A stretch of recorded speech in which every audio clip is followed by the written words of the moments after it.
Tout a commencé en octobre 2023. Après des années sans courir, j'ai pris une décision.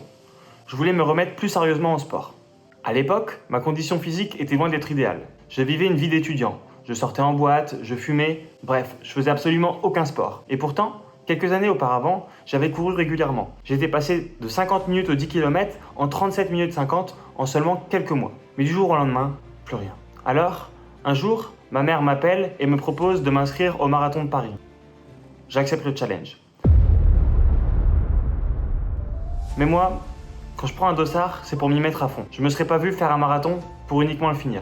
Alors, on est le 13 octobre, je viens de m'inscrire au marathon de Paris et je me fixe l'objectif, j'ai 7 mois pour faire moins de 3h15 au marathon de Paris. Reprendre la course en octobre avec un marathon en avril, c'était déjà trop juste. Alors c'est bien beau de se lancer des défis, mais si je n'avais pas le temps pour bien préparer le challenge, j'allais droit au mur. Quand on vise la performance et non pas juste finir un marathon, on doit se donner les moyens. Pour ça, il faut faire du volume et être progressif. Et là, je pouvais faire aucun des deux. Résultat, ça va me pénaliser durant tout le reste de ma prépa marathon. Le pire, c'est que 5 jours avant la course, je me suis bloqué le dos. Le lundi, ma course était le dimanche. Ma séance du lundi, on l'abandonne. Ma séance du mardi, on l'abandonne. Le mardi, je vais chez l'ostéo. Et là, le stress y monte. Je me voyais déjà abandonner mon rêve. J'ai même versé quelques larmes. Après des mois d'entraînement, je voyais toute ma préparation s'effondrer devant moi. J'étais même pas sûr de pouvoir courir la course. Finalement, j'ai pu reprendre doucement le vendredi, mais cette petite blessure m'avait quand même mis un sacré coup au moral. On est vendredi, ma course est dimanche, je fais mon premier footing de la semaine, c'est pas optimal. Le jour J, j'arrive, je me sens bien, je suis prêt à en découdre. Je fais pas énormément d'échauffement, 10 minutes, parce que j'estime que l'allure marathon, on peut s'échauffer en la faisant. Et là, première grosse erreur. Malgré tout ce qu'on dit sur l'importance de ne pas partir trop vite, je passe mon premier 5 km en moins de 23 minutes. C'est le plus rapide de mon marathon, et ça c'est une connerie. Je le savais pourtant, toutes mes courses, que ce soit des 5 ou des 10 km, sont faites en négatif split. Pourquoi ne pas reproduire la même stratégie ? C'était mon plan. Pourtant, j'avais le pied sur le frein. Je peux vous l'assurer, pendant les 5 premiers kilomètres, je me faisais doubler, je laissais les jambes doubler, je m'en moquais. Je mettais mon ego de côté, parce que je savais qu'après j'allais les redoubler, parce que je savais que 3/4 d'eux partaient trop vite. Mais au final, même en faisant attention, je suis quand même parti trop vite. Et ça, c'est compliqué. D'ailleurs, en plus d'être parti trop vite, j'avais un autre problème, c'est mon volume. J'en ai parlé un petit peu juste avant. Sur les 13 dernières semaines, j'ai fait que 43,5 km par semaine. Ça fait juste un marathon par semaine pendant ma préparation. C'est faible quand on vise 3h15 au marathon. La plupart de mes sorties en footing faisaient 45 minutes, le reste de mes fractionnés faisait toujours moins d'1 heure, et j'ai uniquement 3 sorties longues qui faisaient plus de 2 heures. Un manque de volume, on le paye.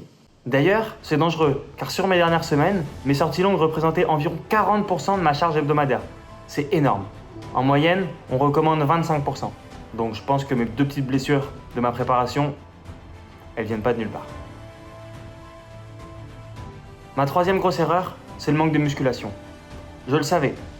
Je sais que mes ischios sont faibles, je sais que j'ai pas les jambes les plus puissantes, et je sais que si je gagnais en puissance, sans même forcément gagner en VO2 max, je pourrais courir beaucoup plus vite. Je sais que j'ai un point faible à l'ischio, et pourtant j'en prends pas compte. Que 2 séances de musculation les 13 dernières semaines, et ça la semaine 2 et la semaine 4. C'est pas sérieux du tout. Ma charge d'entraînement à ce moment-là, elle est pas énormément élevée.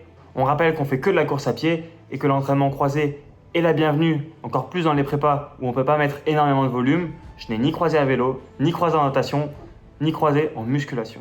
Et ça, c'est un problème. Et ça, je l'ai payé. J'arrive au 37e kilomètre, il y a une petite côte dans le bois de Boulogne, et là, mes ischios deviennent raides. Raides, mais vraiment raides. Je passe de 4 minutes 35, 4 minutes 40 du kilomètre à 5, 5-10. Et là, ça va plus du tout. J'ai compris que les 3h15 ne sont plus du tout un objectif viable, et juste faire moins de 3h20 serait déjà bien.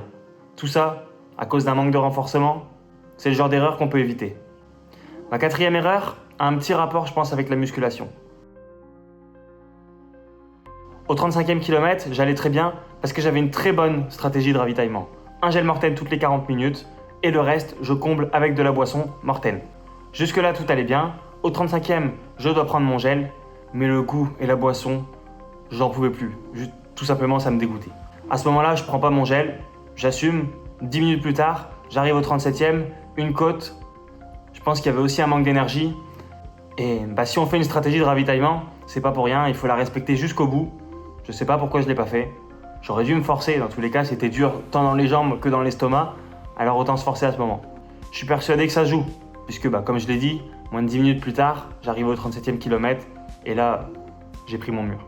Au-delà de ces erreurs, il y a aussi des choses que j'ai pas optimisées, que j'aurais peut-être pu optimiser. Par exemple, j'aurais dû me renseigner, mais la prise de caféine, selon certaines études, c'est 4% sur la performance. Sur un marathon en chrono, ça fait presque 10 minutes. Qu'est-ce qui m'empêchait de prendre du café? Et puis, il y a aussi la mobilité. La mobilité, j'avais beaucoup de raideurs quand je courais à mon allure marathon, que ce soit au niveau des épaules ou au bas du dos. J'ai jamais fait de mobilité, je les ai jamais travaillées. Je pense que la musculation dessus n'aurait pas été une bonne chose puisque j'aurais juste rajouté de la tension, j'aurais juste rajouté de la raideur dessus. Il fallait que je fasse de la mobilité, je l'ai pas faite. Pourquoi? Je sais pas. Pourquoi je l'ai pas fait? Mais bon, heureusement tout n'aura pas été négatif. Ce marathon m'a montré quelque chose de bien, c'est que je suis capable de faire des choses. Et ça, en tant qu'humain, c'est important. C'est important de se sentir accompli, c'est important de savoir qu'on peut faire des choses, puis c'est important de prendre du plaisir dans un domaine. Et moi, c'est la course à pied. Deuxième chose qui est bonne à prendre, c'est qu'il n'y a pas eu de mur au 30e, il n'y a pas eu de mur au 35, il y a eu un mur au 37e kilomètre, et je sais pourquoi. Et ça, c'est bon, parce que ça veut dire que sur les prochains marathons, je pourrais très bien combler ça, et espérer qu'il n'y en ait pas. Dans tous les cas, il y en aura un. Tout comme aux 10 km, si vous n'avez pas de mur à peu près au 7e, c'est que soit vous êtes en sous-régime, et que dans ce cas-là, c'est normal qu'il n'y ait pas de mur, mais vous aurez pu faire mieux, soit c'est juste dur et c'est normal. Je pense que c'est normal d'avoir un mur dans le marathon, le mieux c'est de l'éloigner, et le mieux c'est de le provoquer. Bref, malgré tout, j'ai quand même terminé ma course en 3h19 et 32 secondes, c'est pas mal pour un premier marathon. Et ce marathon de Paris m'aura appris pas mal de choses, des erreurs que j'ai faites, des bonnes choses que j'ai faites que je pourrais répliquer sur le marathon de Valence. D'ailleurs, le marathon de Valence c'est mon prochain objectif, et je vous en parle dans une autre vidéo très bientôt. Pour moi, la clé, c'est de tomber et de se relever. Des échecs, c'est normal, il y en aura, mais il faut apprendre de ces échecs. Apprendre de ces échecs, c'est dur à dire ça.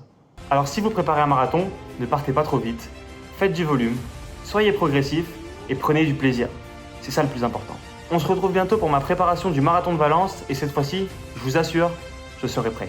Si cette vidéo vous a plu, n'hésitez pas à vous abonner et à partager vos expériences à vous en commentaire. Je pense qu'elles seront bénéfiques pour tout le monde. Allez, à bientôt.